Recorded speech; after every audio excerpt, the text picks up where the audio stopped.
everyone. Welcome to day 3. What an awesome day we had yesterday. We started with Robert Buka, who gave us some very useful pointers on how to build your influence even when you're not the boss. And a lot of us have been in that position. And then we heard some real life situations in a panel with our EG leaders that was facilitated by Liz Yancey. And they shared with us how they actually manage to build their influence with the groups they work with, as well as managing their EG roles. Today's lineup is just as impressive. We'll start with some more learning. Now, you all know what it is like to have a huge to-do list. Some days we get everything done, and some days not so much. I've been there. I'm sure some of you have been there too. So we'll start off with Carla Burns on finding time to achieve balance. And she will show us how you do balance your role as an EG leader with your day-to-day job and, of course, your personal life. We all have a personal life, right? And then, just as you heard from Jeff and Corey Anthony and Melissa Corwin, today you're going to hear from Warner Media on the culture of Warner Media. Now, before I hand off to Carla, there's a few housekeeping items. I know you saw the Zoom tutorial, but I just want to make sure that we go through this again. Please mute yourselves. Now, I cannot stress this enough. If you don't mute yourselves, the moderator will mute you. Second, there is an assigned moderator ensuring a seamless experience for all of you. And third, that same moderator is also your communicator. If you have a question, please alert the moderator via the chat feature in Zoom. And that is going to be the main tool in Zoom that you will use, the chat feature. So you can click on the hand icon and the moderator can open up your line so you can connect with us directly, whoever the presenter is here. And last but not the least, please make sure you pin your video up on the screen. Now, are you ready to start day 3? I am. So without further ado, I'd like to hand it over to our wonderful Carla Burns, lead instructor, AT&T University. Welcome, Carla.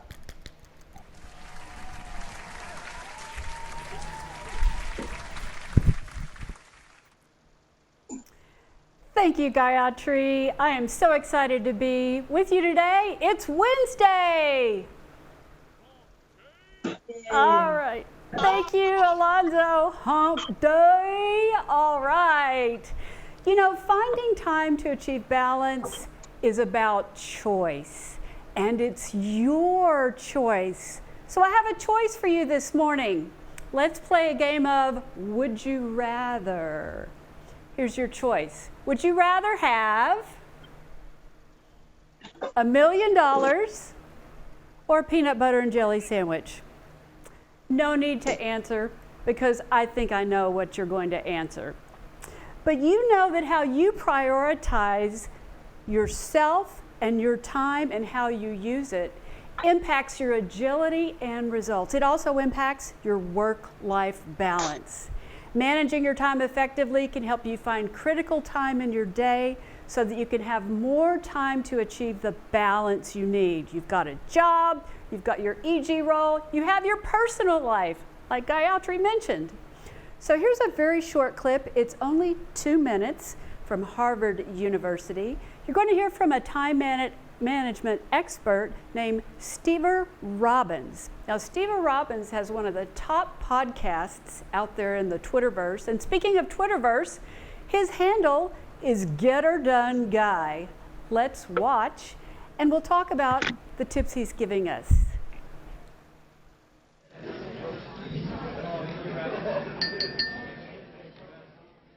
You know, we talk about time management, but you can't manage time. The only thing you can manage is yourself. I was at a conference once and found myself in a hallway talking to a billionaire, somebody whose name I had seen on the cover of magazines and things. And I realized, starting from this moment, we're here together, and starting from this moment, we're going to both walk off and do stuff. The stuff that that person's going to do is going to build a multi-billion-dollar business, and the stuff that I'm going to do is maybe make myself a peanut butter and jelly sandwich, and if I'm lucky, I might make $100 today. And I suddenly realized that he had no more time than I did. It's just he used that time differently. So rather than thinking about time management, thinking about self-management, how is it that you can use your day, how is it that I can use my day to get the most bang for our moment that we have? So if I put together a to-do list that has 100 items on it for today, and I'm going to sit down and I'm going to go through my inbox and consider each email message and so on and so forth, I might get through 200 email messages. And then there may be a 201st in my box, but whatever. However, if I scan through my email before I start and discover there's one, though 201st, which is absolutely critical to moving my project forward, I can handle that one email and possibly even ignore the other 200 and end up making more progress than if I had tried to do every single email. Because the secret to time management and to organizing your day isn't do as much as possible, it's make as much progress as possible. And to do that, you want to start by looking over what it is that you could do and selecting only the things that will give you the most actual forward movement and the most results for your time spent. Do those first. Then, if you feel like it, do all of the rest of it. But you can't manage time. All you can manage is your decisions about how you're going to spend your day and what you're going to do.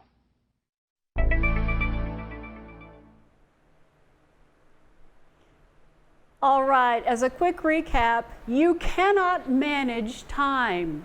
You can only manage whom? Yourself. That is such a key point because you are the decision maker. You are the only person who can decide how you're going to spend your time. Now, so many people tell me, Carla, I get pulled in so many directions. I have no control over my day. But I never will forget one of my boss and very respected mentor's words. She said, Carla, life is choices. So let's recap what Stever said. You can only manage whom? Yes, yourself. It's so funny. I teach classes at Leadership, ATT University Leadership, called Time Management. And we need to change that to self-management. Another point that Stever made was when you ask yourself, how can I manage my day to get the most out of each moment? It's really important to remember you shouldn't do as much as possible. Instead, do what helps you make the most progress. That can help you accomplish more in the time that you have. So we're talking about forward movement. It's not just doing 200 emails, especially when that 201st is the most important. Last tip, you decide how to spend your day. This is so important. A lot of times we cater to the needs of others instead of prioritizing ourselves and our objectives first. Now, occasionally this is necessary, but it's also important that you intentionally decide on how you spend your day. So let's talk more about how you can approach your day with intention so you can find the time to achieve that balance. I have 4 tips, just 4 tips. And if you use only one of them, I'm asking for your commitment to apply discipline and adopt one of these tips for the next 19 to 21 days. I promise it will transform your ability to manage yourself and achieve balance in your life. Would you like that? I would. Let me give credit where credit is due. I'd like to share with you another time management expert. His name is Ken Ziegler, not related to Zig Ziglar. Ken wrote this book, Organizing for Success. This book has so many tips in it, I could never cover them in an hour. I'm just going to share 4 of them with you and ask you to only adopt one. Ken has researched businesses for over 25 years. He started with the Hertz Corporation, and you can see that Ken is achieving balance in his life right now because he's had the time to take his 2 sons to Disney World. Again, I'm going to share just 4 tips, and I promise you this will help you get that balance. Find more time, self-control. Let's begin with the first tip. The first tip is called the veggie principle. Dun, dun, dun. A veggie is a task, an activity, or a project that's good for your career or your personal life that you may have a hard time completing. Why is it called a veggie? Because some of us don't like to eat our vegetables, but they're good for us. And here's the veggie principle. Carve out dedicated time in your morning to identify and complete just 1 or 2 veggies before noon. 1 or 2 veggies before noon. Here's why. Did you know, and this is part of Ken's research, that 90% of all productivity gains for most people occur between 7 a.m. and 12 p.m. if you work the daylight hours. Also, the morning is the best energy cycle for about 75% of the business workers in his research. So the concept of the veggie principle, 1 or 2 before noon, builds on the idea of matching up when you are at your best against the toughest, most important priorities that you have. And we got the gift yesterday of hearing from some leaders with Liz Yancey. And I remember, I think it was Latia who said something about urgent and important, urgent meaning due today, not urgent but still important. Those to me translate to veggies. If you get those things done in the morning with that boost in energy cycle, and maybe even a little cup of coffee, it will take less time to accomplish those tasks, and you'll make better decisions and have more creativity.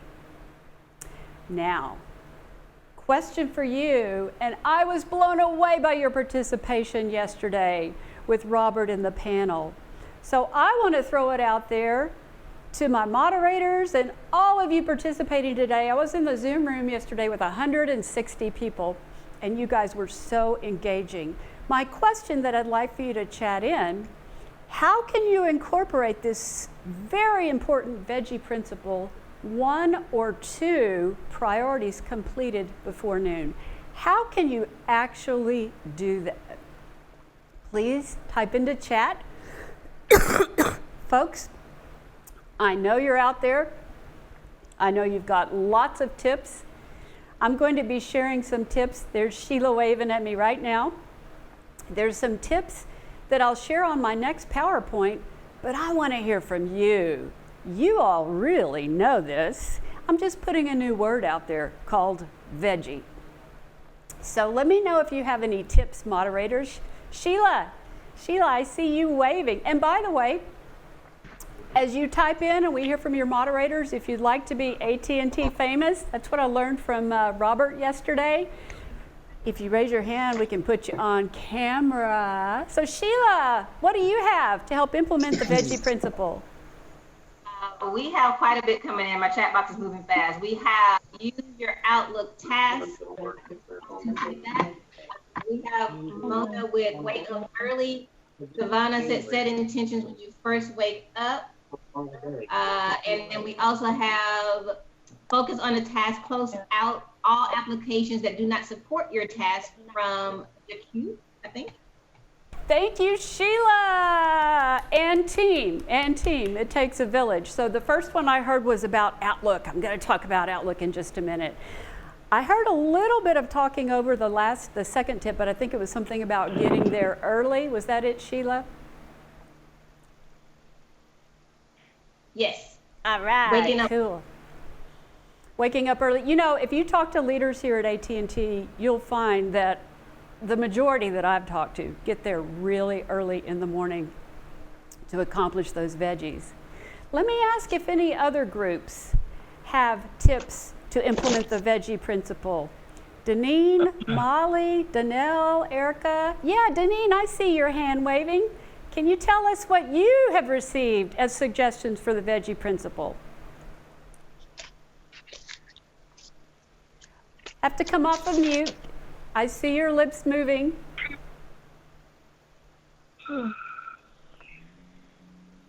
Deneen, you'll have to come off of mute. You need to unmute yourself. Okay. Hear me? We can hear you now. Yay! Awesome. All right, so I know you're going to talk about calendars, but we do have Flavia who is going to color organize her calendar. We have Debbie, who's going to budget time somewhat like an expense budget. And we've already talked about early, but Mike Stovall wanted us to remind us that the early bird gets the worm. Thank you so much, Deneen. That is so true. Yes, thank you for Deneen and team. The color coding. I heard 2 of our speakers yesterday talk about that. Kelly mentioned it, and so did Monica. I love it. You guys have some awesome tips. Let me just share a few from the author's perspective. And I've got to tell you, when I share this first tip, let me ask everybody to please mute yourselves. I'm hearing just a little bit of background noise. This first tip, I usually hear an audible gasp, but I'll explain why. The first tip is schedule time on your calendar to spend on these priorities. Block out that time on your calendar. Make it a priority. I've got another tip and a prop. Hang a sign. You know, we're in our new environment where we have people all around us and we can very easily get distracted. But you now have a new language. I'm working on a veggie. This is a carrot who's very concentrated on his veggie. One of my students gave me this. This one says, stop, I'm working on a veggie. So share the concept of the veggie principle with your teammates, with your EG participants, and let them know about those priorities in the morning. Put them in your Outlook calendar, hang a sign. I'll also share that if you front load the first part of your week with veggies, Monday morning, now that doesn't mean you don't do any veggies the rest of the week, but give this some thought. How productive you are Monday morning can really build momentum for the rest of the week. And by the way, if you're unclear on what your veggies or priorities are, have a conversation. Make sure they're aligning with your business unit or your organization's goal or the big picture priorities that have been laid out for us here at AT&T. Folks, if you need to have that conversation with your boss or team members, you need to get that clarity so that you can identify those very important veggies. So 2 veggies before noon. Let me stop there and ask if anyone has any questions about the veggie principle, because I can't wait to come out there and see signs hung out on your, not cubicles anymore, but in the open environment that you're working on a veggie. So type in any questions you might have about the veggie principle, and as you're typing in, I'll tell you another story about the use of this. When we had cubicles, one fellow employee's husband was a police officer. And you know what she did when she was working on a veggie? She got some of that yellow and black crime scene tape and taped it across the opening of her cubicle. Just another way to say, I'm busy, I'm concentrating, let me focus. Now, I also heard from our leaders yesterday, who was it that said, it might have been Latia, somebody comes to you, oh, do you have just 5 minutes? It never is just 5 minutes, right? It usually turns into 45 minutes. So take advantage of that concentrated morning time to accomplish. I would suggest starting out just 1 veggie. Try to get 1 before noon, and then you'll build enough momentum to get a couple. Moderators, what questions does anyone have about the veggie principle? I see heads shaking no. I saw that, thank you. All right. Okay, our next tip begins with a question. My question for you is, Thank you. how many of you have to-do lists? Raise your arm in Zoom. I know you know how to do that. It's a little button, and I see Sheila's hand up. And moderators, I'm not going to ask you to count the number of hands because like I said, I had about 160 people in my room. But I would like for you to tell me, is it 50%? Is it only a couple? How many people watching this webcast has to-do lists? Moderators, what you got? They're slowly coming in, but I see some hands raised. So just a few so far, but I'm pretty sure it's a lot more than that. Okay. Yes. Well, thank you for that, Sheila. Molly, were you going to say something? Yes, one of our participants said, I love to-do lists, helps keep me organized and on track. I don't know anyone who doesn't work from a to-do list, so thank you for that. Thank you, Molly. So yes, they help me keep organized and on track. I love it. Deneen, I saw your hand Yes. up. You did. Yes, I had a few responses, and one person said that they're looking at a to-do list right now. Another person says, I have to-do lists from my to-do list. So they have multiple to-do lists. All right. Thank you, Deneen. I have a suggestion for that person who has a to-do list for your to-do list, okay? Let me ask those of you, and I see you, Erica, coming online as well. Do your to-do lists look like this?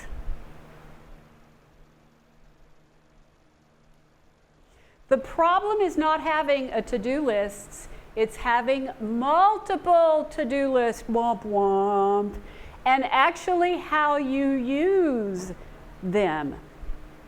Now, confession.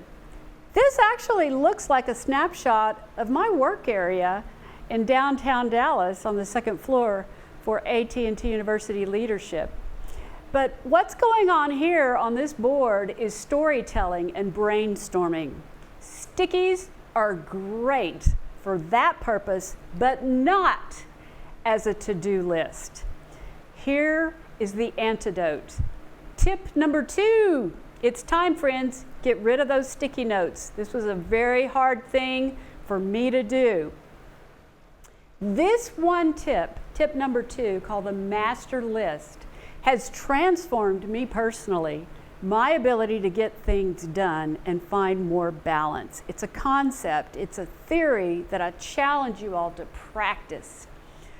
I am a former sticky note addict. And guess what? Ken's research says that we can lose 45 minutes a day looking for those multiple to-do lists.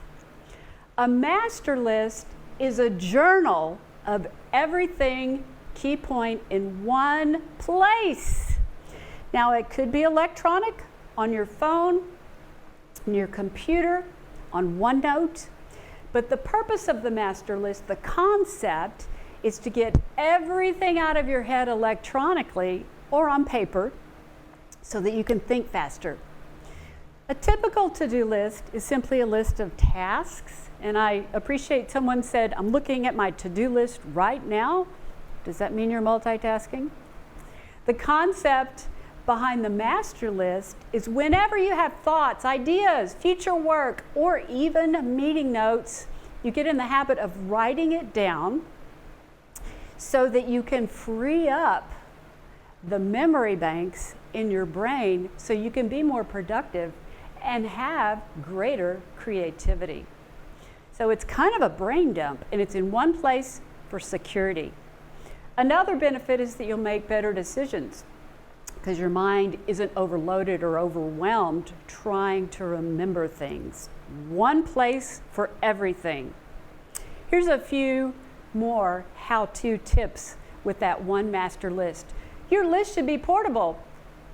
Let me share with you, I brought my master list in with me because it's always with me. Now again, this is paper, but electronic. I'll show you an electronic version of your master list, but it should be with you at all times. My goal for you, if you implement this tip, is that this will become as important as your phone. How do you feel when you don't have your phone near you during the day? Isn't it almost like you've lost an appendage? I want this to become your whoopee or security blanket. Only one list. You can avoid what Ken calls switching costs. So we're in the telecommunication entertainment technology business. What Ken is talking about switching cost is somebody does say, oh, do you have 5 minutes? And you get interrupted in your day. You always have a place to go back to plug back in. Again, we lose time with those interruptions. Now, at the end of every day, the very end of the day, put closure on it. Review and select 1 or 2, say it with me, veggies, yeah, for tomorrow. And the game plan with your master list is Friday to Friday. Let me explain about that.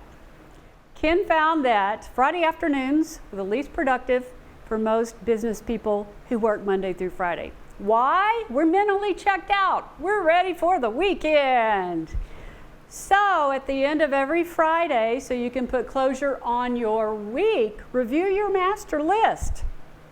See if there were places where you could have made upgrades. You need to review your history of your self-management before you can even find any kind of improvements. And yes, rewrite your master list for the new day tomorrow, Monday morning. Now I'll give you another tip of what I do with this since I use paper. I tear off the week's worth of information, I staple it, and what I do before I put it in a folder to keep for a year, I highlight the impact I've made that week. The priorities and the forward movement, as Steve Robbins said, towards my goals. I think it was Monica yesterday, or maybe it was Latia, maybe it was Kelly, I can't remember, I've slept since then, who said, document. We don't often keep a track record of the results and the impact we have. So when it comes to the end of the year and when you want to show what you've done, this, for me, paper works, or put it in a folder. I'll show you an electronic version. So I keep that and I have documentation throughout the year. Let's try it out. Here's what we're going to do. You won't know if it works for you until you try it. So I'm going to give you 5 minutes to practice creating a master list. What you're going to do is either on paper or electronically. And by the way, I failed to mention that you do have handouts. You've got a 6-page document on SharePoint, but they're blank so that you can take notes. So what I'd like to do, Lonzo's going to give me 5 minutes on the clock. I want you to have a brain dump, and then we're going to discuss it. I want to know how this worked for you. Write down whatever pops into your head in no particular order. Skip a line between each, because guess what? You'll be updating it at the end of every day, and especially on Friday. Add your personal to-do items.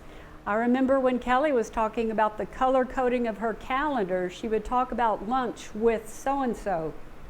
There are some things you have to accomplish during the day, like making a doctor appointment, that you have to accomplish before the 8 to 5 time frame. Don't prioritize your list. This is just a brain dump. And my last point here is, after 5 minutes, after you complete this first practice, I want you to chat into the chat pod or show us on camera, unmute and let us see you. I'm really interested in what is your first thought? How did it feel to empty your brain onto one page? Let me check in with my moderators just to see if there are any questions before we set the clock for 5. This is a brain dump. Everything in your head goes onto the page electronically or paper. Self-discovery. I'd like to know your thoughts on how it worked for you. Moderators, do we have any questions about the activity? I see Molly's hand going up. Hi, Molly. Hello. I have a question from Brittany. How would one apply the veggie principle if you're someone taking inbound phone calls while prioritizing offline projects? So someone may not have the opportunity to knock those veggies out in their morning. Boy, that makes total sense, Molly. If you are inbound, guess what? Those calls are your veggies, right? And if you are tied to that ACD, IVR, whatever we're calling it, those are your veggies. Now, that doesn't mean that you can still identify and have those priorities. And if you have it on a master list, you can plug into it between those calls. Does that help? You know, Molly, I had the same thought as the participant that chatted that in, because I train classes. And guess what? Those are my veggies, right? So being here with you is a veggie for me. Any other questions about the activity? Because you're going to get 5 minutes. And I want to say this is very precious 5 minutes to empty out the RAM in your computer brain. And then again, please come back after 5 and share with me how this felt. Good, bad, or indifferent. I'd like to know what it felt like to empty your brain. All right, I don't see any heads nodding, so let's put 5 minutes up on the clock, Alonzo, and enjoy emptying your brain.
Welcome back. My gosh, your brains look lighter. I want to talk about this because unless you see the benefits, and by the way, I would suggest you do it at least 3 times to give it a fair shake, please chat in the first thought that came into your head after you emptied your brain. Sheila's got her hands up, and I do want to say, Danelle, I could barely see you from my screen up here, and I see Erica's there too, so I know you're out there. Sheila, what have you got from the chat on how this felt? Oh my goodness, I have a lot. Ms. Bass says, woo, I didn't know I had that much on my brain. Let's see, it was a sense of relief from Janice. We also have, I'm scrolling back up, I like getting all the tasks in my head out on paper. It helps me remember exactly what needs to be done without having to remember it. The act of checking off the task completes is very satisfying. Oh, thank you so much, Sheila. Yay, I love it. It feels good. That's what's supposed to happen. Yes, absolutely. And if it doesn't feel good, let me ask you to stick with it. Try it at least 2 more times. Danelle, I have not been ignoring you. I just couldn't see you. Danelle, do you have any chats you'd like to share with us? And then I'll come to Erica after that. Danelle, anyone comment? So yeah, we've got a lot of comments coming in. So Paul says that emptying his brain on the to-do list on paper is feeling great and it's becoming a true stress reliever. They already do it every day. However, doing it in one spot is going to be the takeaway for Paul.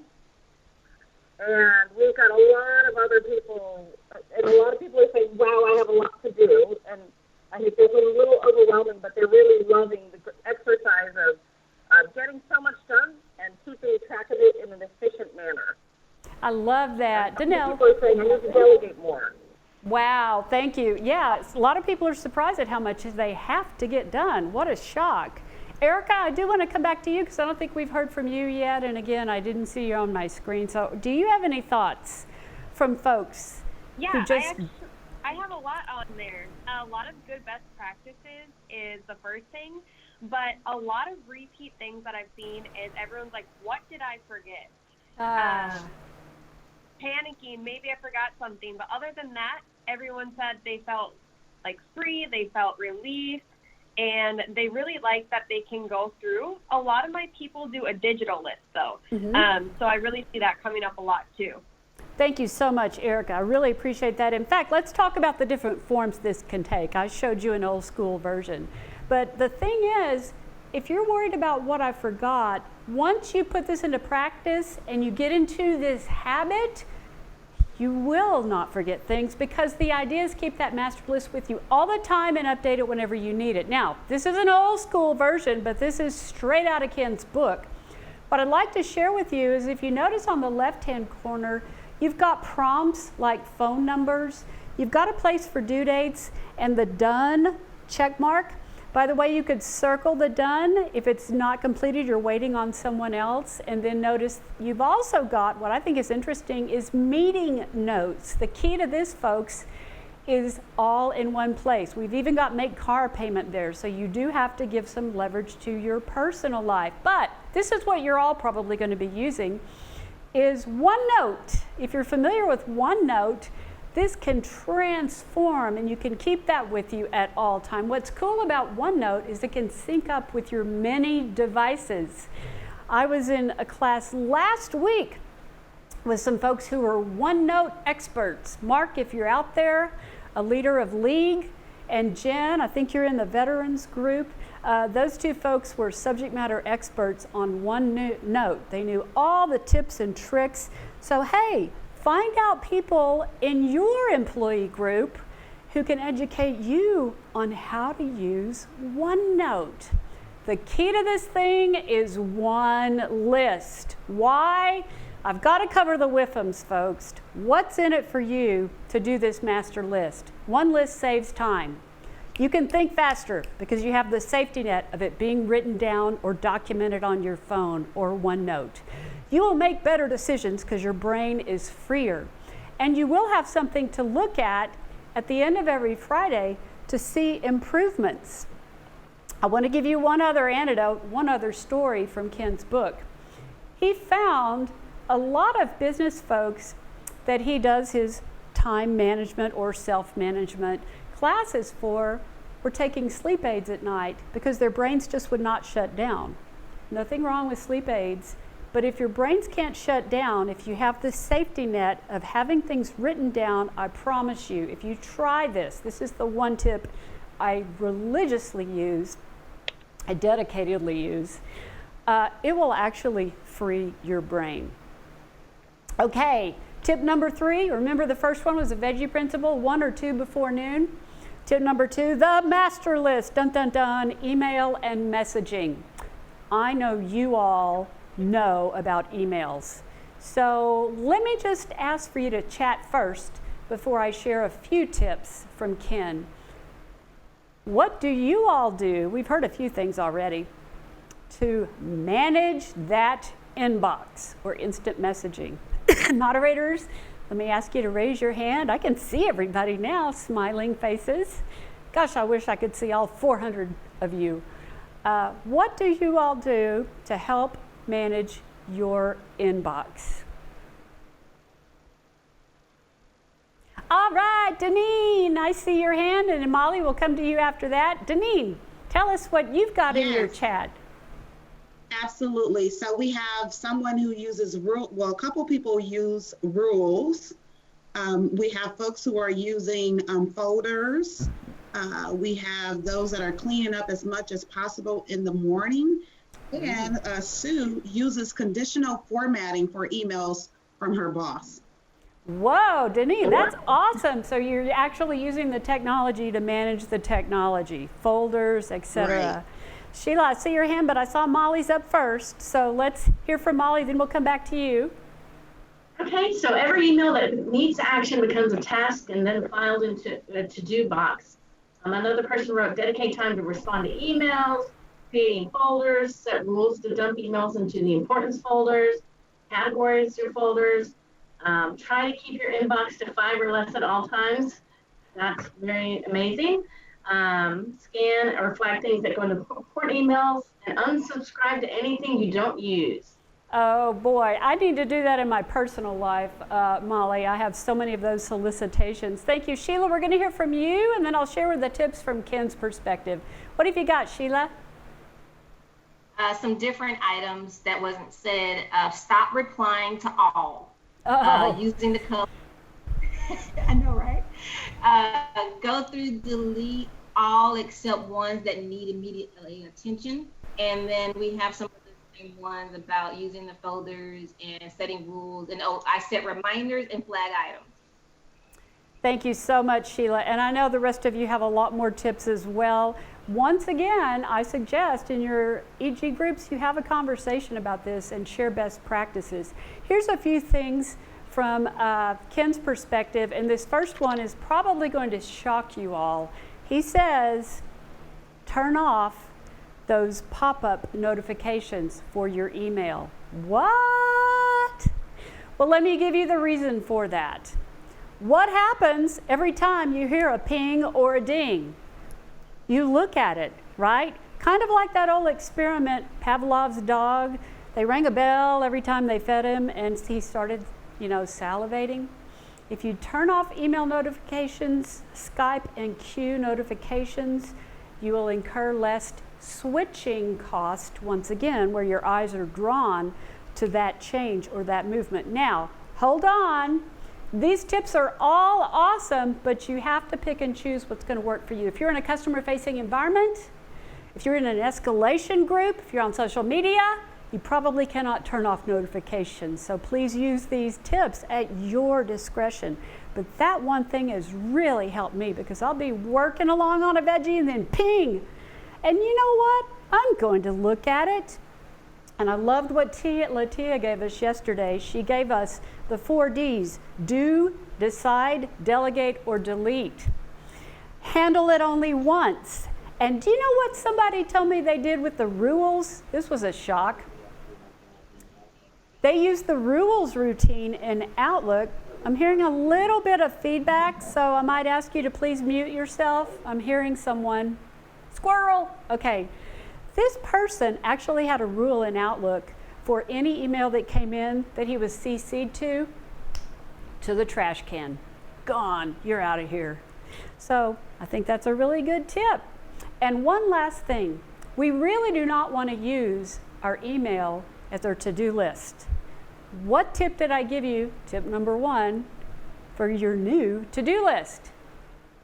Yes, the veggie principle in combination with the master list. I liked what one of you said, one of the moderators mentioned that you have a certain time for your emails. Ken found that a lot of people spent up to 2 hours working on emails early in the morning, and that's prime veggie time. He said you need to carve out only 30 minutes to handle those emails, scanning for veggies, and batch your email time. What does that mean? That means pick a time of the day that you're going to do all email, maybe 10 o'clock, right? For 30 minutes. 2 o'clock, 30 minutes. You're in control. You can prioritize it. All right. The last idea is meetings. Whoa. Or their evil twin, conference calls. Ken's research found that business people estimate they lose 31 hours a month in non-productive meetings. Oh my gosh. So here's the first tip about meetings. If you cannot clearly articulate your meeting's purpose, do not schedule it. Bottom line, there's about 3 reasons to have meetings. We have meetings to inform, we have brainstorming meetings, and then problem-solving or decision-making meetings. Guess what? If it's just informational, don't have a meeting. You can send it via email, and we have email tips to manage that. So here's a few tips. I'm going to go through this quickly to manage myself and our time. You need to have a clearly defined purpose for your meeting. Put that in the meeting invite. Have an agenda with topic owners so that you only invite the right people. Start and end on time. This is a big hot button with me, folks. What message are you sending to your attendees if in every meeting you conduct, you say, oh, let's wait 5 minutes for everybody to get on the call? You are training other people to be late. And kind of like the veggie principle, have the most important topic first to train people to not be late. And our last tip, you're there to make decisions. You're there to brainstorm or problem solve. So have a plan for action. Document it if you're using WebEx on a whiteboard. Send it out in email so everybody knows what they own from that meeting. Let's take advantage of that precious time. Starting and ending on time, my gosh, we have to go to back meetings. In fact, another tip, I don't have it up here on my slide, but think about having a 50-minute meeting, 5-0, so that we can go to the next meeting. And I've also heard of standing meetings. As a matter of fact, walking meetings gets the blood flowing and the creativity flowing. Well, folks, I am about out of time. But remember, there's really no golden nugget when it comes to balance, agility, and productivity. I've done these time management or self-management classes for over 10 years, and so many people say, Carla, can you just give me one thing? And I can give you one thing. I'll give it to you right now. Are you ready? You're not going to like it. That one thing is discipline. If you will choose just one of these 4 tips and practice it with discipline diligently, 21 days, that's what it takes to create a habit. I read some research recently that about 40% of our behavior is automatic. I want one of these tips to be automatic for you so that you can find balance. So make the commitment now to choose one of the tactics. Here's a recap. The veggie principle, 1 or 2 before noon. Next, create that master list. Keep it with you at all times. Many of you commented on how good it felt to have that brain dump. Manage time in email wisely. Use the rules, use color coding, use folders. How about you try that tip that I got to let those CC'd emails go to the trash can? And finally, manage your meetings. If it's just informational, you do not need to have it, Carla says. So folks, it's time for your commitment. And what I'd like for you to do before I hand it off to Eric is type in your commitments.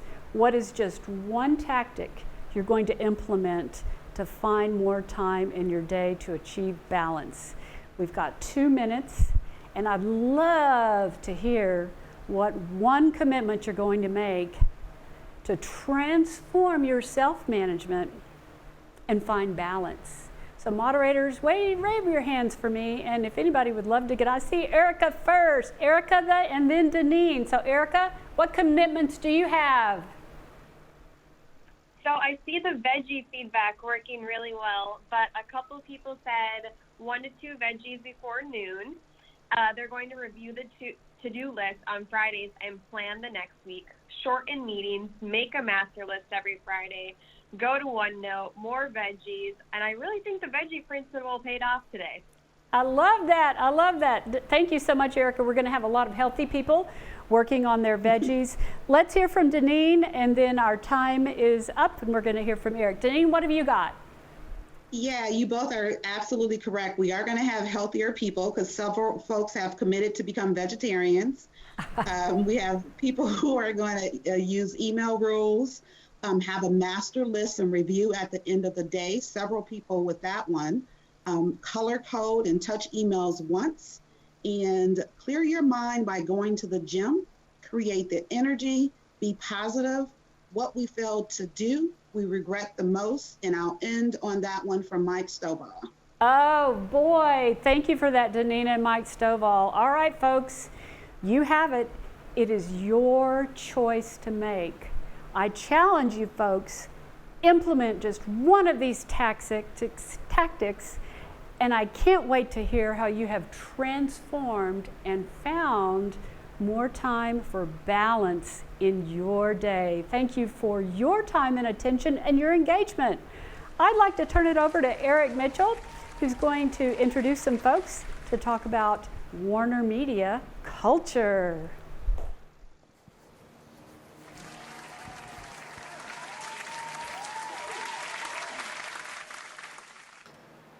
Thanks very much, Carla. I really do appreciate that a very helpful strategy, those very useful tools for better managing our time and all the priorities we have to deal with throughout the day.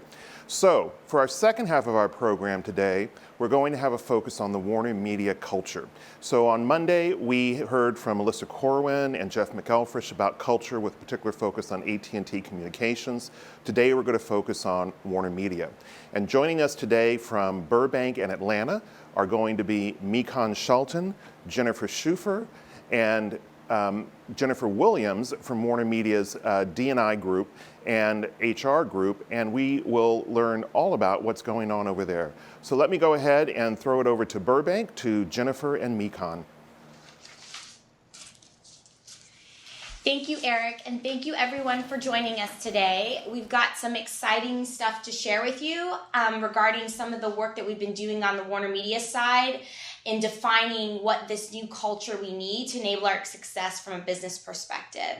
So I'm going to kind of kick us off and talk a little bit about an overview of what the effort has been, kind of the path we've been on, where we currently are now, and what we have coming up next, and then hand it over to Mikan and Jennifer to talk more about what this looks like in their respective D&I efforts, and then specifically around the business resource groups. So if we can kind of jump to the first slide.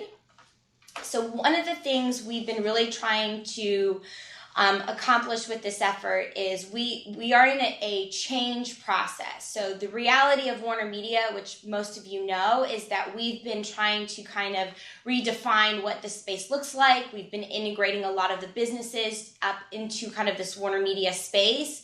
And so when we think about the importance of culture and kind of reshaping that for Warner Media, we had to kind of start in ground zero, because the reality of the situation is because of the way that the business was being restructured, we had about 40% of our employees now who reported not into a line of business, so not into a Warner Brothers or Warner Media and Entertainment. They now report directly into Warner Media Corporate. And when asked questions like, what are Warner Media's values? What is Warner Media's culture? We didn't have an answer. So that was kind of one of the big whys for why we started this.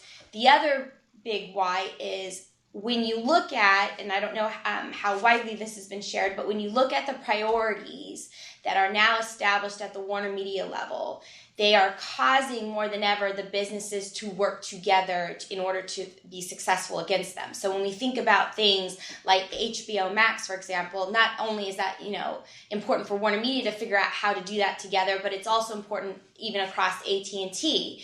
And the reality of the situation is that the way that Time Warner was managed is we were three distinct businesses which had our own set of norms, own way of working. And when we start to put those together, it's been a little challenging to get people to figure out how to operate in a way that feels more seamless. So we needed to kind of reestablish a new sense of normal and a consistent set of expectations. So the definition that you see on the slide, this is how we've been defining culture. So with any effort, we want to make sure we have a shared language. So as we're talking about things, we're all using the same language, so it doesn't also feel different. So the headline here is really, culture is simply how we work around here. The other kind of simplified version of this is culture equals values plus behaviors. And so as part of this effort, we had to kind of define what are Warner Media's values, our belief system, and what are kind of these expectations we have in terms of the ways we work. So we can kind of jump to the next slide. So this was definitely not an effort that was kind of designed in a vacuum. Essentially, about a year ago, we started these conversations around, when we think about keys to success, what are those kind of key mindsets or behaviors, or when we think about what we need to do, what needs to be true to be successful in this effort. So we had a lot of informal discussions with leaderships and employees. We also then designed some kind of structured meetings where we actually brought leaders and employees across the Warner Media businesses together. We had one in Atlanta, which was North America and North America and Latin America leadership. We also had one in London, which was Europe and APAC. And essentially asked the questions of this group, if these are kind of business scenarios that we have to figure out how to be successful in, what are the behaviors and mindsets that we need to be true? Where currently are we in these, that we can leverage those strengths? Where are there opportunity areas? And what are the things that are getting in our way that we have to figure out how to remove? Because when you think about a culture initiative, it's not something that just happens overnight. We have to be intentional around what we want the desired state to be, where we currently are, and how we're going to get there. And there's a lot of different levers that you can use to kind of shape culture. And so we were really engaging this group to kind of get that feedback around what we want that desired state to be, and then what are different ways that we can start to look at how we shape it. So we had that discussion. In the 500 plus people that we talked about, we were able to gather a lot of data. One of the interesting highlights of this effort is that the data has been consistent. There was no outlier where one person or one business group said, nope, we're so special, this looks different for us. Essentially, we're all asking for the same thing, which that was a really kind of key insight, especially thinking there's a lot of perceptions that the brands specifically are unique and different, and we don't want to kind of disrupt that. We also, once we got the data, we converged it into kind of 6 themes, which you'll see in a minute where we landed. And within those 6 themes, we started to basically vet it with a bunch of different stakeholders. So we checked in with John Stanky and his direct reports to make sure where we were landing, looked good for them. We, last year when they had the big Marco Island, which was AT&T and Warner Media leadership, they brought them together. Part of that discussion was, if these are the priorities that we need to be successful in 2020, here's the how. These are kind of the culture work. How is that an enabler of those priorities? So we got some feedback around, does this seem right? We spent a lot of time meeting with employees, specifically the BRGs, to get feedback around choice of words. Does this feel like something that, when we think about aspirationally, what we want you to be able to experience here, does this seem like something that is reflective of what you want out of a company? So spent a lot of times kind of socializing it. Once we kind of landed on where we wanted it to be, the next part of the process was, how do we communicate this in a way that it's a consistent message? It comes from the top, so this is something that's not driven from HR, it's being driven by business leadership, and that it's really kind of grounded in business imperative. So in the past, when I've done these types of effort, it has been something that's been pushed from the side from HR, and it doesn't get the same traction. And one of the things that we've been really trying to focus on specifically around culture is there's a part of culture that is about making people feel good. And that's the part that we tend to spend a lot of time on. But there's also the part that is the huge enabler of performance. And when you look at companies that are high-performing companies, they have a high-performing culture. And so we really want to make sure that we're touching both of those aspects. So to launch this, I'll talk a little bit more about that, but we were very intentional around how we communicated this and who's had that message. So if we jump to the next slide. So going back to my equation of culture equals values plus behaviors. So we spent the majority of our time defining the behaviors, because the reality of the situation is that when you think about behaviors, they're very measurable, they're tangible, you can assess against them, you can check them to see where we are, you can actually change behavior. Values is more of that belief system. And the reality of the situation is we have values. We have AT&T's values. They're good people but values. Why do we need to create a new sense of values? So if we jump to the next slide, for Warner Media, we are adopting the AT&T values. This has been something that's also shown up in the kind of the brand strategy and the brand promise that was rolled out last October. So when we think about shape culture here and how this shows up there, but we are using AT&T's values. We don't want to complicate things. We don't want to have values on top of values. And it's kind of hard to argue that these aren't good values. So these are our values. And then where we've spent the time then is focusing on expectations, which is the next slide, or the way that we're calling it is the ways we work. So the headline for this is that across Warner Media, we now have a consistent set of expectations for how we should be working, what's expected of leaders, what's expected of employees, how we should be operating, and what people's experience should be. And what sits underneath each one of these buckets are actually about 4 or 5 distinct behaviors. So when we start talking about what does it mean we succeed together, it's very clear to say it means this, this, this, and this. And if helpful, we can definitely share that post this meeting.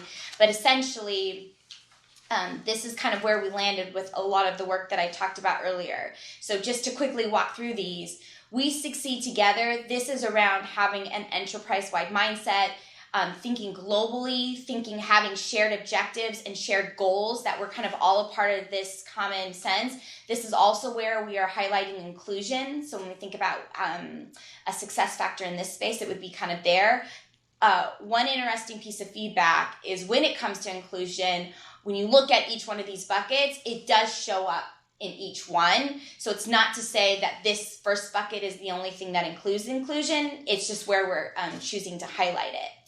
We aim high, so this is really about setting high goals, being ambitious, making sure we hold ourselves and others accountable for those goals. So we got a lot of feedback from employees that they were kind of sick of complacency and people not having consistent expectations. So this is really trying to focus in on that.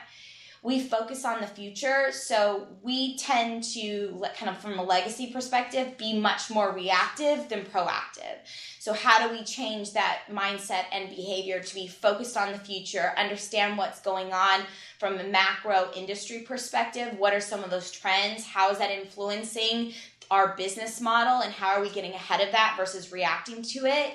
This is also where I think from an AT&T perspective, we can definitely learn more from you, is that, how are we also keeping a pulse around what's going on with consumers and how is that influencing our strategies as well.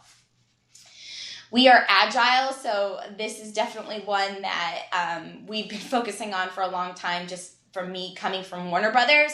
But this is really around being flexible, empowering people, especially when we think about those next levels down from a leadership perspective. This is also where, we need to make decisions, and it's okay if those decisions are not always the right decisions. How do we build that kind of resiliency to learn from that and, continuously improve? Previously and even now, we are a consensus-driven culture. So we take a lot of time to include everyone in the decision-making process, and that sometimes tends to slow things down. So as we move forward, how do we kind of be okay with not always getting it right, kind of moving at a faster pace and empowering people to make decisions and then learning from that? We act courageously. This is one that has always been a focal point whenever we've done culture. This is where candor really shows up. So when we think about our ability to be open and honest with each other and have those direct conversations, this is where we've always had opportunity. Part of this is we are a very relationship-driven culture, and those relationships are key. And people kind of sometimes shy away from having some of those direct conversations, in fear of what will then happen to that relationship. So how do we build skill sets to get people comfortable with having those discussions? But because what's happening in the absence of not being direct with people, we're doing a lot of back channeling and a lot of work to avoid it. And, when we think about what we need to achieve as a business, it is more important than ever for us to figure out how to be direct and have those conversations up front. This is also where, being okay to stand up and have a voice and making sure that we're constantly checking ourselves that we're doing the right thing. This last one is around we create connection. So this is really kind of that shared pride and passion. Those of you that have kind of interacted with people from Warner Media, this is the one thing in those conversations I think that everyone walks away from very clear. Employees here love what they do. They love the IP and content we create, and they love the impact that we have on people. And how do we, when we think about kind of strengths or levers, use that as we continue to move forward? Because that is unanimously one thing that really makes it special to work for Warner Media. So those are kind of top line overviews around what's each one in those buckets. If we jump to the next slide, essentially what we've been doing is we recognize we do not want this to be an event in which we communicate something and 6 months or a year from now we check in and nothing's changed. So, on February 18th, we had a State of the Business town hall with John Stanky and the business unit leaders, in which we kind of announced the ways we work. So it was all kind of in the context of the what being, these are our business priorities for 2020, and how are we going to operate or execute is the ways we work, which is those kind of 6 buckets of behaviors. So that was the message that went out to everyone. And now the focus is how do we take the ways we work and embed it in everything that we do? So when we think about processes around how I'm measured, performance management, how do we build this into that process now as an employee when I'm sitting down and having conversations around my goals? This is now part of that discussion.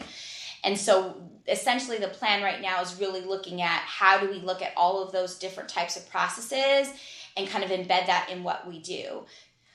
The other thing is a measurement piece. So we actually kicked off last week with help from AT&T. So Seth Zimmer's team was a key partner in this effort, in which we launched a kind of pulse check that we're doing to measure ourselves against those 6 behaviors, so we can get a baseline and really understand where we currently are, where those kind of target areas that we want to focus on, and how do we, as we think about creating plans to start to make this come the new reality, we start to focus in on that. So that's kind of really what the rest of the year is. If you think about, if we flip to the next slide, this is a good, these next 2 slides, I'll quickly walk through them, but this kind of helps to show when people say you can't launch a culture, you're absolutely right. This is something that is a journey and not a sprint, and we have to get there.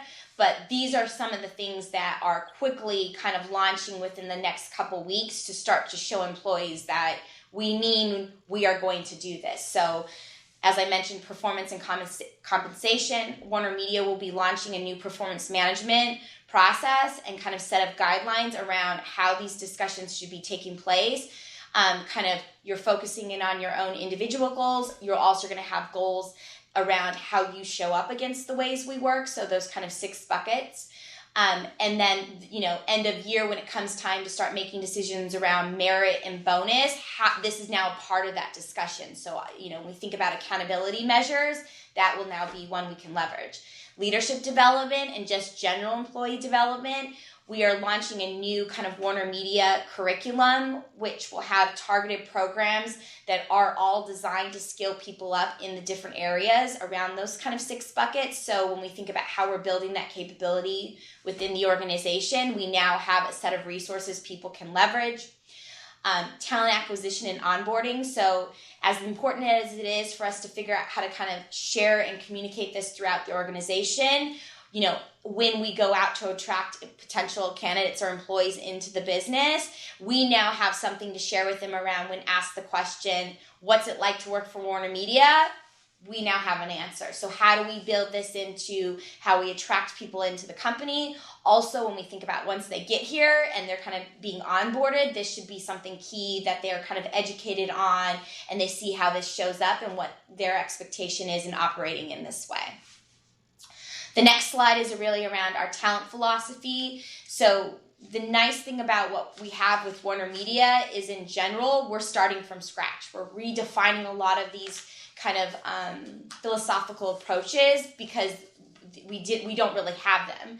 So when it comes to how we manage our talent, when we think about talent reviews, succession planning, how we're promoting people, how do we really make sure all of those kind of guidelines or processes are now aligned with the culture. So when we think about the leaders that we're grooming for the future, they should be embodying these behaviors and so forth.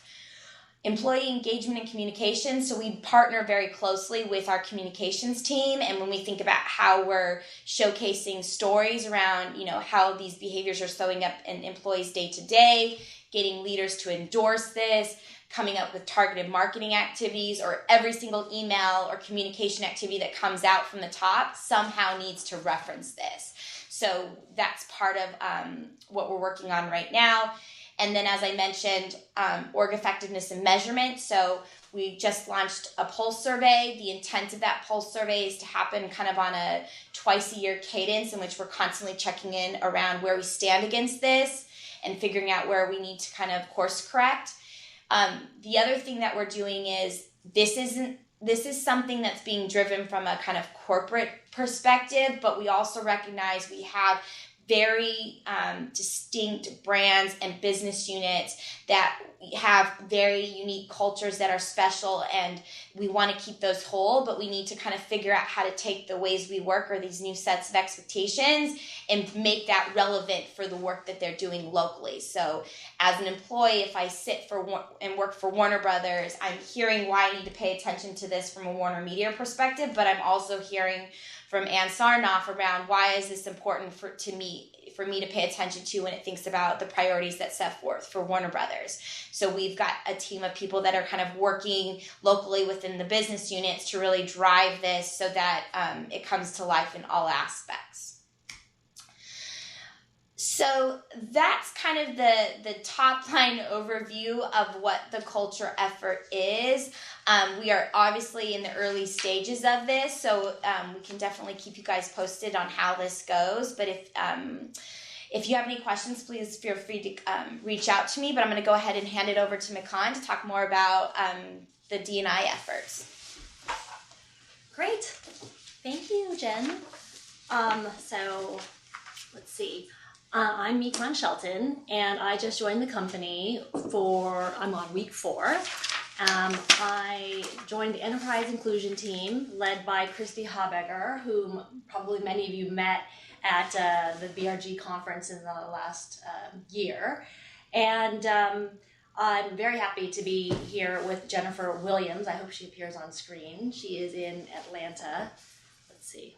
I'm going to pause here to see if they can do something of a split screen with Jennifer Williams on from a telepresence room. Oh, there you are, Jennifer. Great. Okay, so now the official introduction of the Enterprise Inclusion Workforce and Production Team. That's me and, actually, that was me and Jennifer Williams. This is the Fuller Enterprise Inclusion Leadership Team. Again, I mentioned you probably met Christy Haberger. She's our fearless leader, our Chief Enterprise Inclusion Officer. And she's building a team, and this is our senior leadership team. And I can do these introductions, but if we can just introduce Jennifer Williams, you and I, we're going to just do personal introductions first. I think that will lead into a better introduction for the rest of the team and the rest of our work. So apologies, audience out there, for a little bit of this ham-handed introduction. But so, as I said, I joined the company 4 weeks ago, and I'm very lucky to have Jennifer Williams on my team. Many of you probably remember Jennifer from the BRG conference in Dallas, where she moderated a panel on diversity in animation. And I'm so lucky that she brings with her many, many years of experience in the diversity and inclusion world. And she will be leading the BRG efforts on our team. And so we thought we would start our section talking about our why we got into this work, why we believe in the power of business resource groups, and then tell you a little bit about how we, kind of philosophically see the BRGs evolving.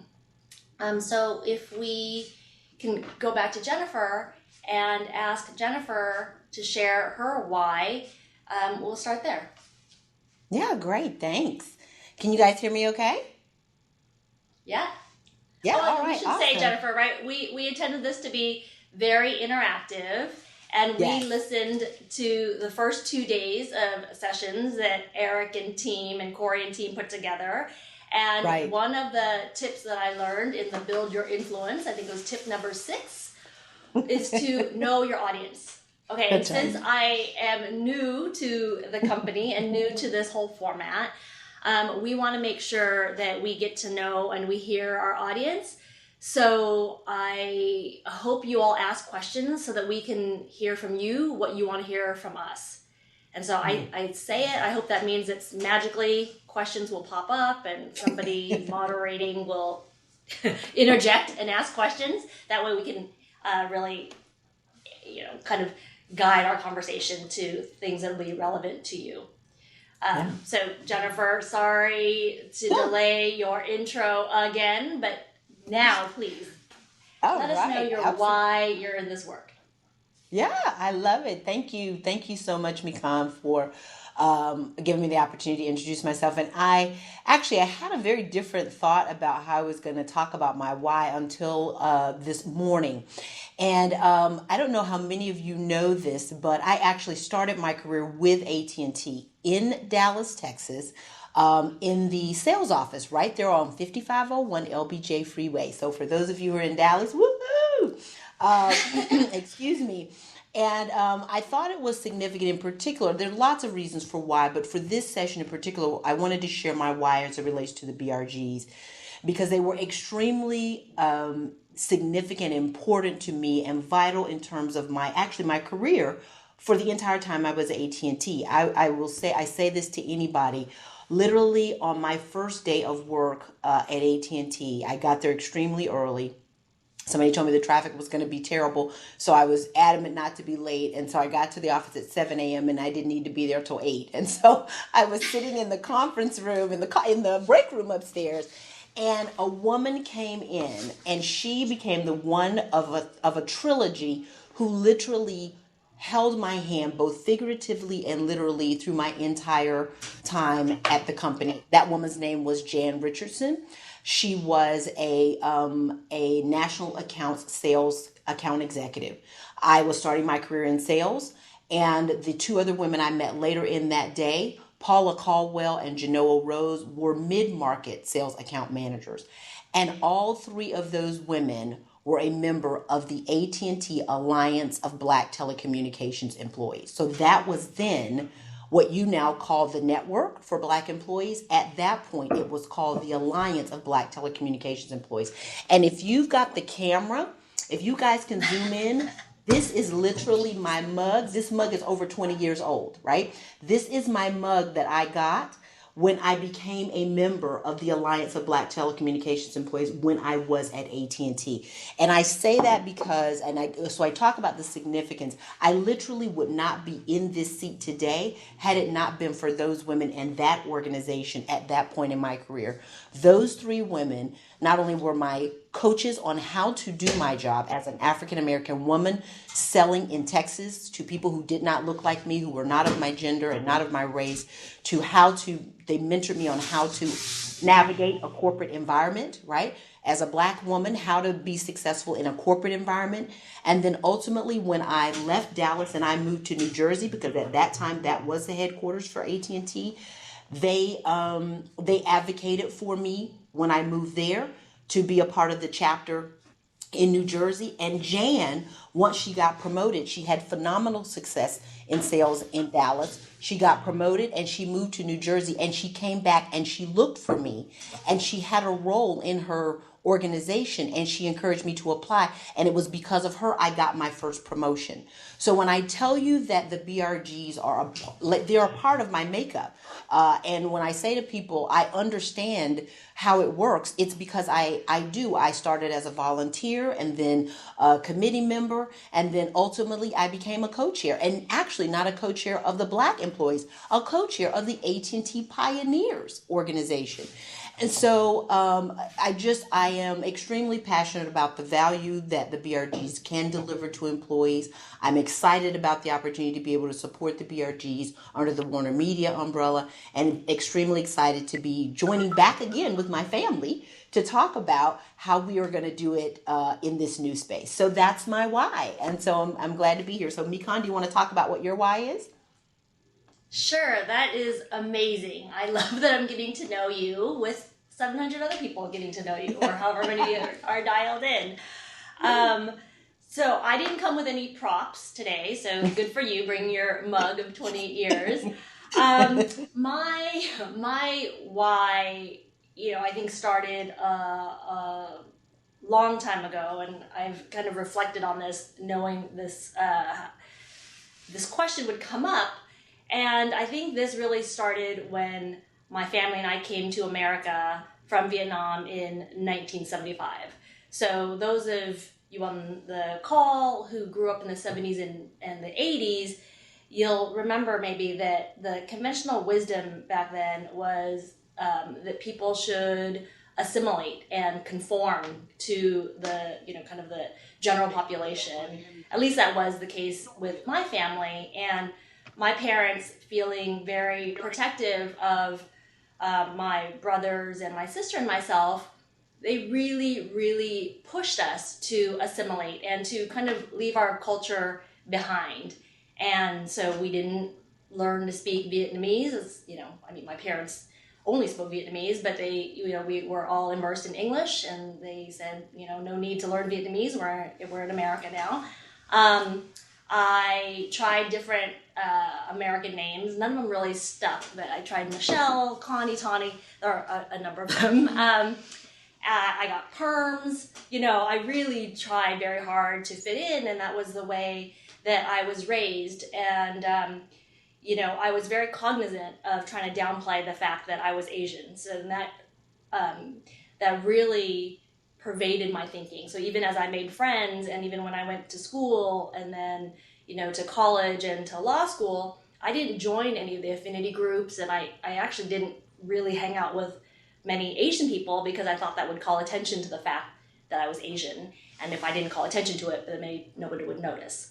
So, that worked out for me barely. But then when I went into the workforce and I became a lawyer, I started to feel just a little bit more confident in myself and, kind of let myself, explore different, identities. And I went to a dinner with in-house corporate, council women of color.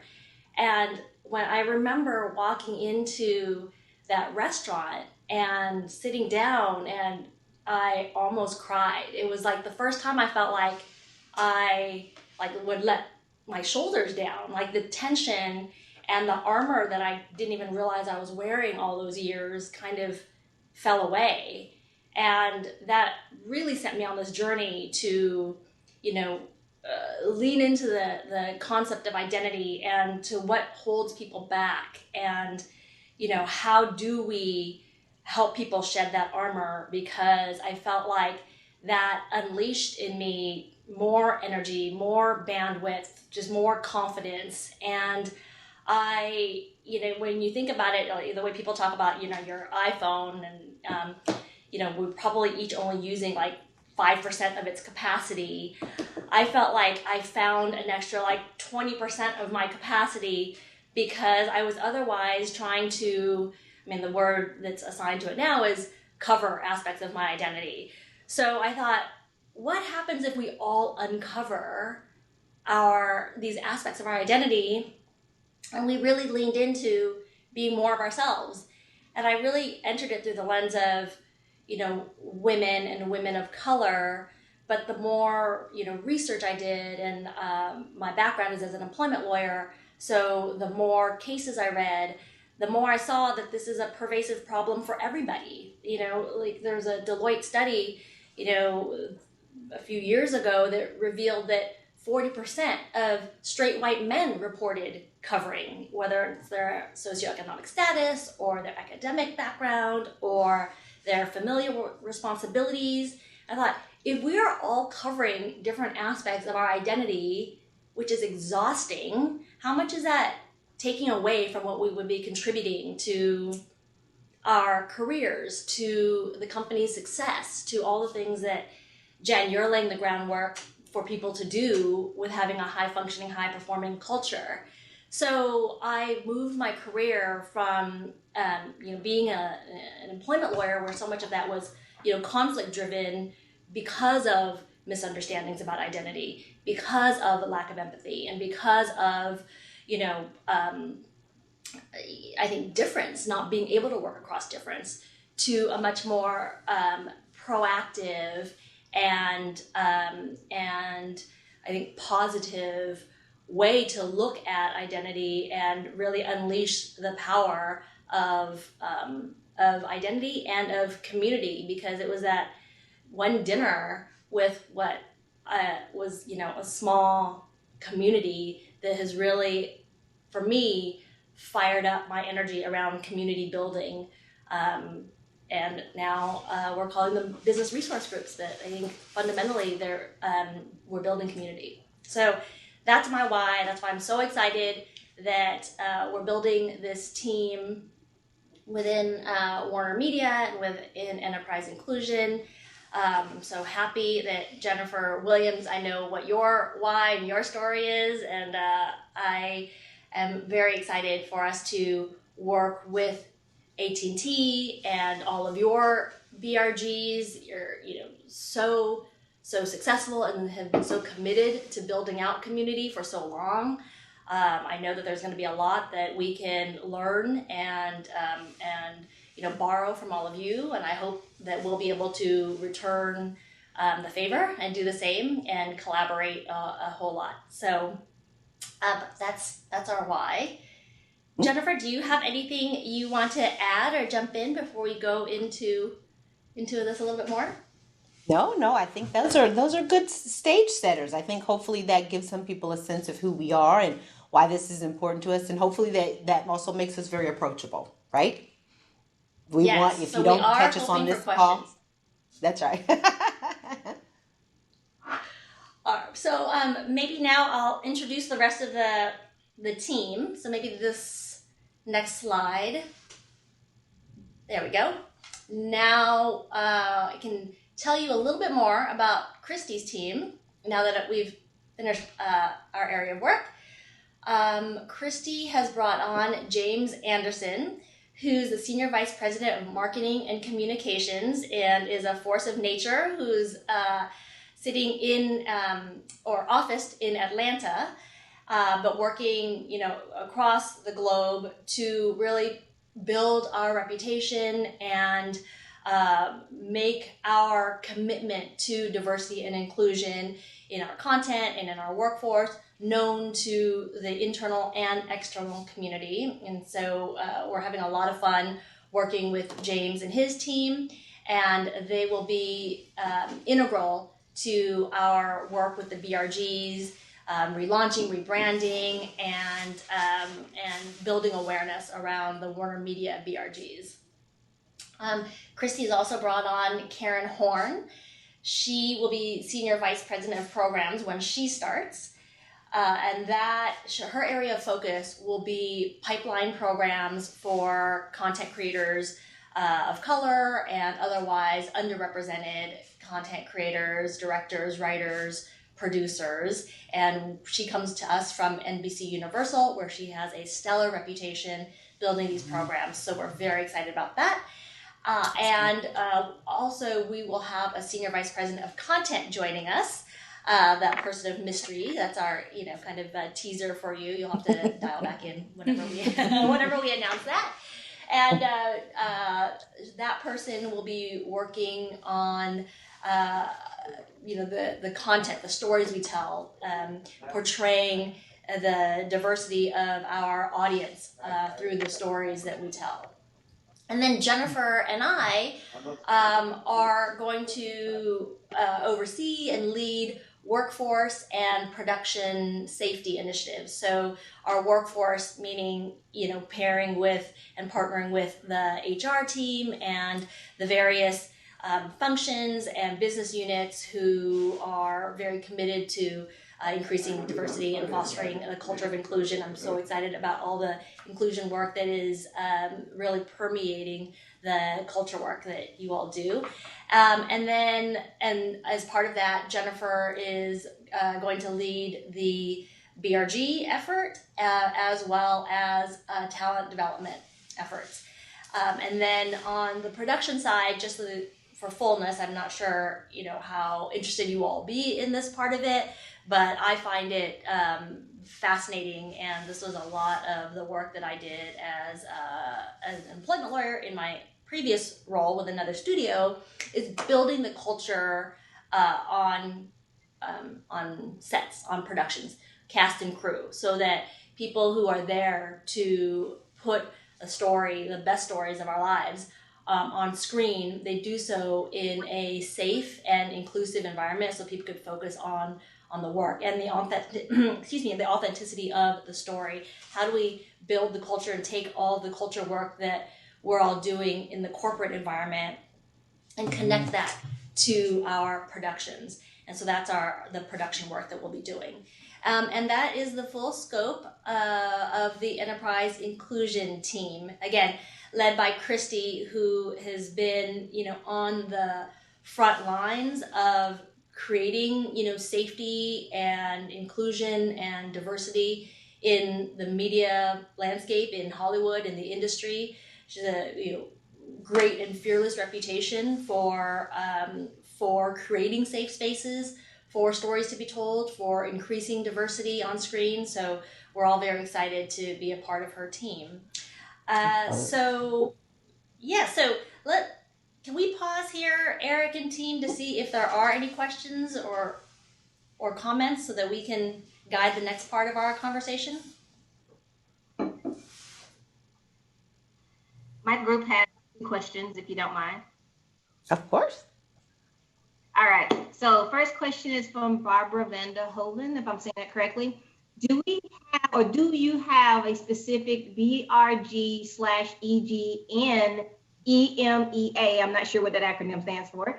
Or do you have global BRGs? It's EMEA, Sheila. It's Thank you. Middle East and Africa. So it's an acronym for our region. So I was just wondering, because we have specific network groups per region as well. So do you have the same, or do you just have them all starting from the US based? We have plans to make all of these global. So a women's group that spans all of our full global workforce. We're designing that structure now so that when we do launch, it is easy and seamless for chapters to grow in different regions in EMEA and LATAM and our APAC region. So yes, that is part of our plan. And there are currently local efforts, like there's a women at CNN in the UK, women at Warner Brothers right now in the UK. So we expect to harmonize and have a global strategy around all of those. Mm-hmm. I'll also add to that there is also an LGBT group in Warner Brothers in the UK, and there are plans to come online with a multicultural group there as well in the UK. So to Mikan's point, we are starting small, but we are growing. Right, our plans to grow significantly quickly in those spaces.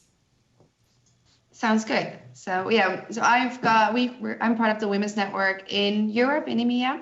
So if you ever want to partner up, want to know more about that, let us know. We have plans starting throughout the year. We've got various activities. So we're happy to partner wherever we can or see what we can do. That's fantastic. And I just wrote your name off of the screen. So I did too. And we will take you up on that. Our second question comes from Janice. She asked, how are we going to start collaborating with each other as a whole? Will we get contacts, a specific site, or how? Jennifer, do you want to take that? Yeah, sure. Absolutely. I love it. Thank you so much for the question. And so I'm going to back up a second from answering that to give context for the answer I'm going to give. So as you've just heard Jen talk about a moment ago about us integrating all of the different companies under this one Warner Media culture, that is true also for the Business Resource Group. So each of those individual business entities, Warner Brothers, HBO, Legacy Turner, Otter, each had their own business resource groups, right, with their own mission, visions, goals. So very similarly aligned, but each one very specific to the culture and the needs of those specific companies. And so we just met last month as a collective group of the co-chairs across the United States and in EMEA to talk about what will we look like going forward under the new Warner Media umbrella, right? What will we, instead of there being, 4 women's organizations, a Legacy Turner women's organization, HBO women's organization, and Warner Brothers, Warner Media Women, right? And then once you get under that umbrella, then what does that work look like? We are still working that out. Literally, we met February 12th and 13th to talk about the current work that's underway, as well as what are the new things that we'd like to see them be engaged in. And then we are as a leadership team, and so I'll mention the leadership team for the BRGs includes a woman by the name of Tiffany Mayberry, who works for Warner Brothers. She's out in LA. Dino Johnson, who works for Otter. He is out in LA. And we have on loan to us, we're very grateful to that, a gentleman by the name of Dwayne Walden, who used to lead the HBO ERGs or BRGs, and now, works on the people development team, but is so committed and passionate about this work that he continues to partner with us. Each of us are in process of reviewing the plans that the teams have put together for how they'd like to work together themselves first, right? Like, how do we collaborate under our own umbrella first, right? And then from that, how then do we extend out to our partners, both at AT&T and Xandr? So that's a long and winded way to come to your answer, which is how will we collaborate? And the answer is our expectation is that we want them to be able to do that. But we'd ask you to give us just a little bit of time for us to get figured out how we're going to collaborate under our own umbrella, and then how we then will extend that collaboration across AT&T. Here's what I will say to you, though, in the short term, is that we've asked our organizations to continue to function this year, really business as usual, while we're running parallel tracks, right? Here's currently the way we do business, and then here's how we want to operate in the new paradigm. And what you're going to see as they continue to roll out their plans, their current plans for this year, that they have plans of reaching out to you all at AT&T where it makes sense, right? We know that last year we did a big collaboration with AT&T under the Pride umbrella. So in New York and in LA and in Atlanta, and actually even in the UK, where there were opportunities for us to work with the LGBT groups with AT&T, we then actually marched in the Pride parades together. We did similarly last year with the Veterans Organization. When there was Veterans Day Parade, we marched together in New York. We also did the same thing in Atlanta.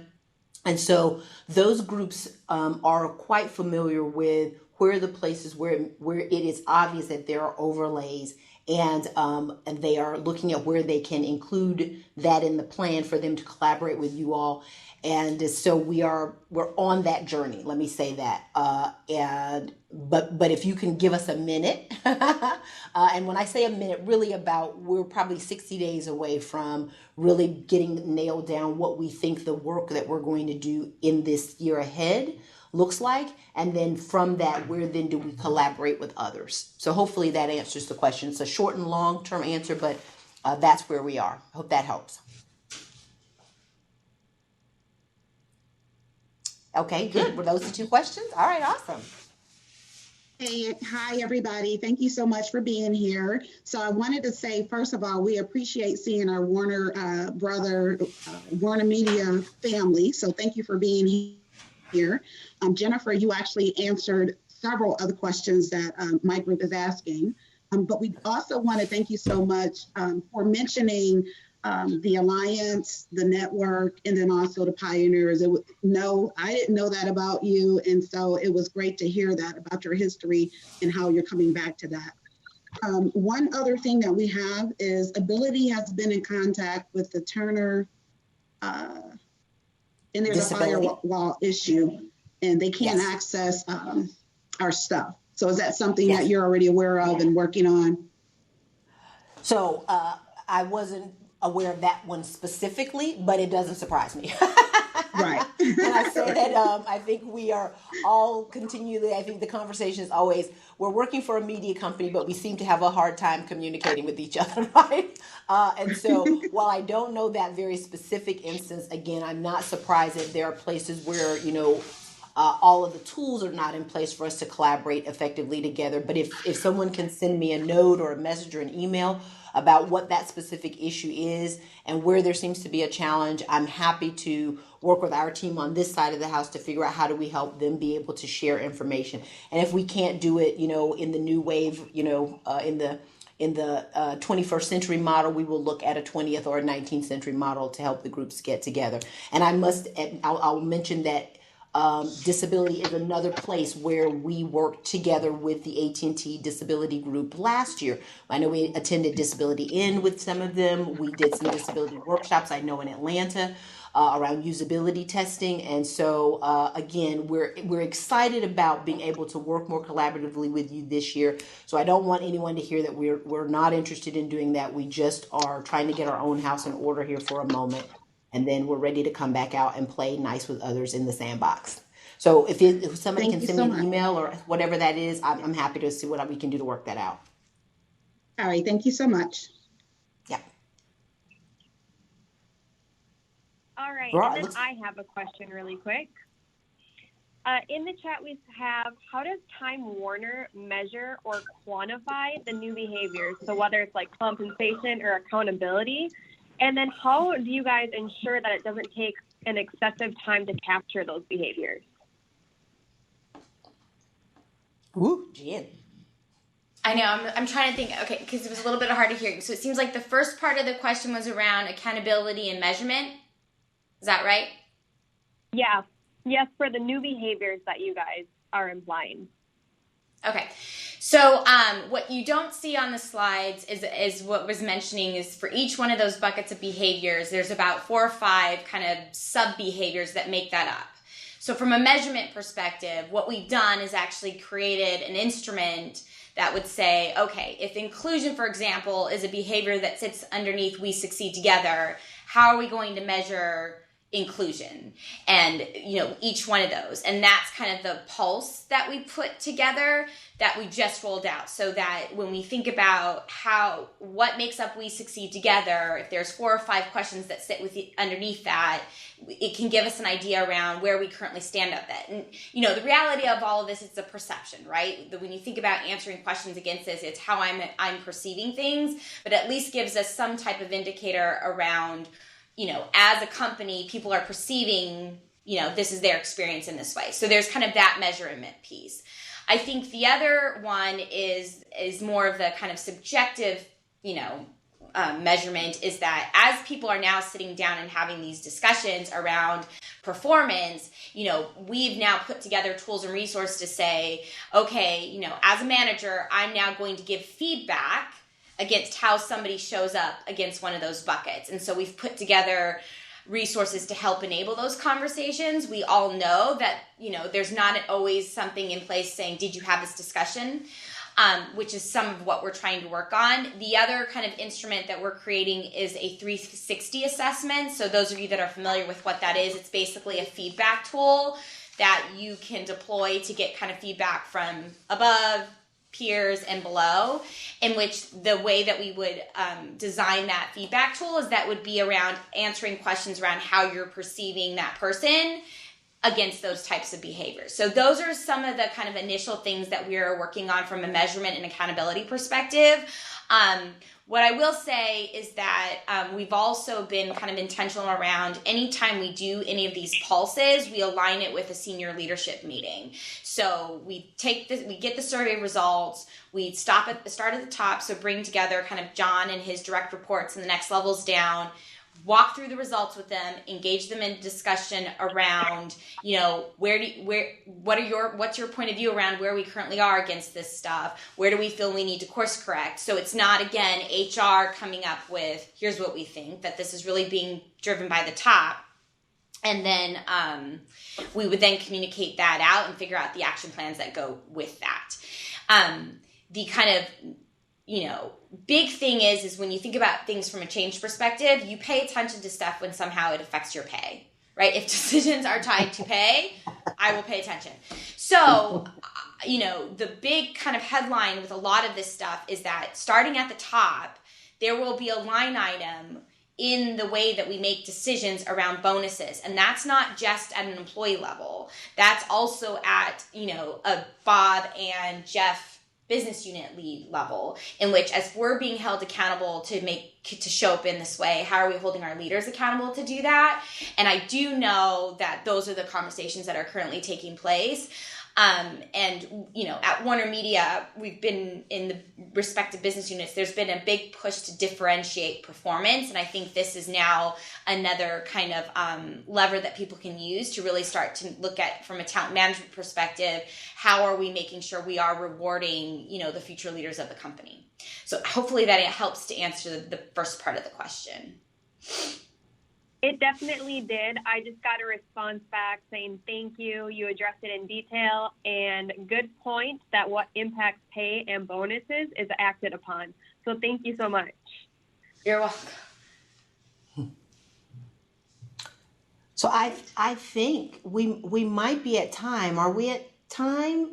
I think we are.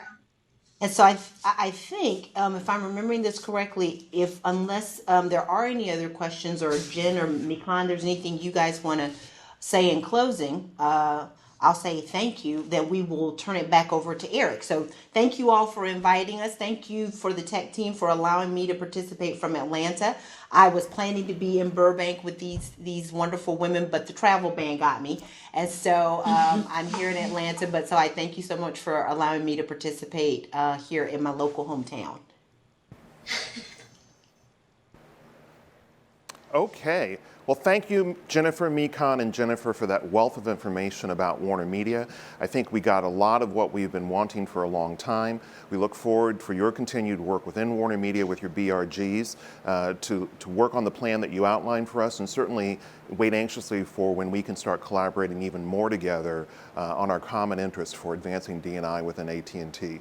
So that brings us almost to the end of today's program. The moderators are going to be pushing out the survey to you soon, so please go ahead and take that survey and let us know how you felt about today's content and what we shared. Be sure that you are here tomorrow. We will hear from Russell Oliver on transformation and creating a culture of continuous improvement.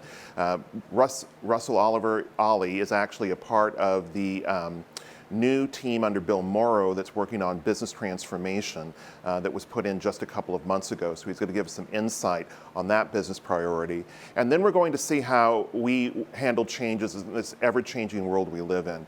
And very specifically, you know, again, as Corey said on the day one, a lot of the content that we have in the Academy comes directly from the concerns and issues and challenges that you've shared with us, where you're looking for ways to meet those and best those and get over on them. So we're going to look at how the disruption within the company is impacting your groups and how you could be better equipped to handle it with your group members. So we look forward to seeing you tomorrow for day 4 of the 2020 Leadership Academy.